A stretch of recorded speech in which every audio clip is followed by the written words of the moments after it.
ষড়রিপু অর্থাৎ 6টি রিপু যা আমাদের মধ্যেই থাকে এবং এই 6টি রিপু আমাদের প্রধান শত্রু। ঈশ্বরকে পাওয়ার পথে এই 6টি রিপুই প্রধান বাধা হয়ে দাঁড়ায়, যেমন কাম, ক্রোধ, লোভ, মোহ ইত্যাদি। এখন প্রশ্ন হচ্ছে, এই 6টি রিপু থেকে রেহাই পাওয়ার উপায় কি? এবং এই প্রশ্নটাই এক ব্রাহ্মভক্ত ঠাকুর শ্রী রামকৃষ্ণদেবকে করেছিলেন। সালটা 1883, 2রা মে। ব্রাহ্মভক্তটি ঠাকুরকে জিজ্ঞাসা করছেন, মহাশয়, এই যে আমাদের মধ্যে ষড়রিপু থাকে, এগুলো তো চাইলেই বের করে দেওয়া যায় না। পুরোপুরি এগুলো নির্মূল করে দেওয়া খুব কঠিন কাজ।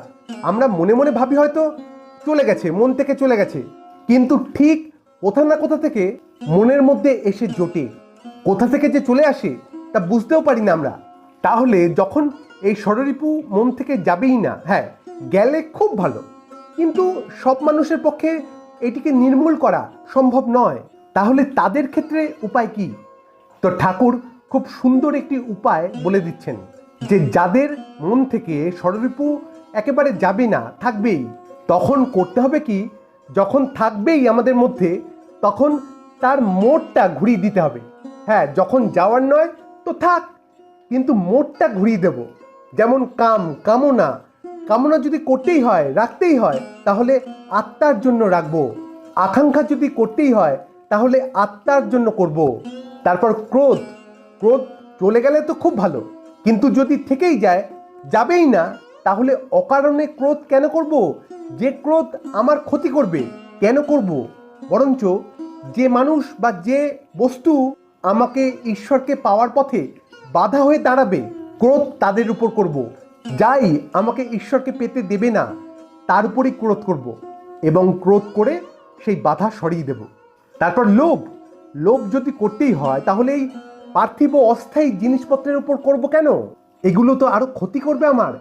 লোভ যদি করতেই হয়, যখন যাবেই না, তখন লোভ হোক ঈশ্বরকে পাওয়ার জন্য আমরা লোভী হয়ে উঠি, তাতে ক্ষতি নেই। এই লোভ একদিন আমাকে ঈশ্বরের কাছে পৌঁছে দেবে। মোহ, সবসময় আমরা আমার করছি, এটা আমার বাড়ি, আমার গাড়ি, আমার সম্পত্তি, এসব আমাদের মনকে আরো সংকীর্ণ, আরো বদ্ধ করে তোলে। কিন্তু যদি আমার করতেই হয়, যদি আমার বোধ থেকেই যায় মনের মধ্যে, তাহলে বলবো আমার রাম, আমার কৃষ্ণ, অর্থাৎ আমার বোধ থাকলো, কিন্তু তার মোড়টা আমি ঘুরিয়ে দিলাম ঈশ্বরের দিকে। ঈশ্বর আমার, এই বোধ করতে লাগলাম সারাক্ষণ। অর্থাৎ এখানে আমার বোধ আমাকে ঈশ্বরের দিকেই নিয়ে যাবে, আমার ক্ষতি করবে না। তারপর অহংকার যদি করতেই হয়, তাহলে বিভীষণের মতন করা উচিত।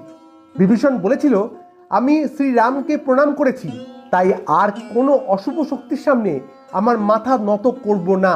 এই আমার অহংকার, আমি শ্রীরামের চরণ স্পর্শ করে প্রণাম করেছি, আর কোনো নেতিবাচক শক্তি আমাকে ঝোঁকাতে পারবে না। অর্থাৎ অহংকার যদি করতেই হয়, তাহলে ঠাকুরকে নিয়ে করো, প্রভুকে নিয়ে করো। যে অহংকার তোমাকে কোনোদিন খারাপ পথে যেতে দেবে না।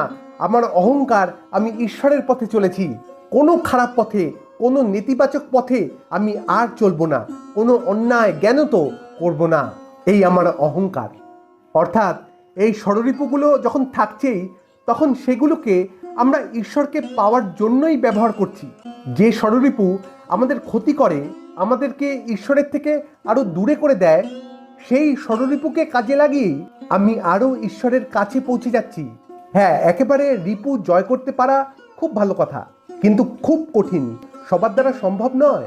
তো থাকবেই যখন, তখন থাক না, ঈশ্বরের পথে আমাকে সাহায্য করার জন্য থাক, আমাকে আরো এগিয়ে নিয়ে যাওয়ার জন্য থাক। এইভাবে আমরা ষড়রিপুকে খুব ভালোভাবে ভালো কাজের উদ্দেশ্যে ব্যবহার করতে পারি। ঠাকুর এই শিক্ষাই সেই দিন জগৎবাসীকে দিয়েছিলেন।